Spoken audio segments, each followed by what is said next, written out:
We're going to keep installing the frame, working around the door. There. And you'll also find a little short screw cover here that goes at the top of the door. So since I've already staged everything, everything's right within easy reach where I need to grab it. This top rail's going on next.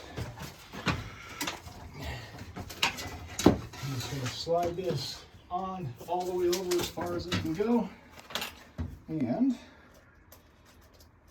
put one of those screws in bag C in the hole farthest to the right.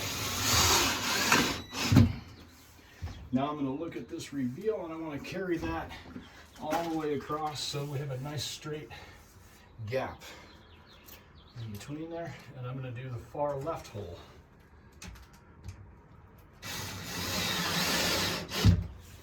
Once I like that reveal looks pretty good, I'm going to come back and put one in the center hole.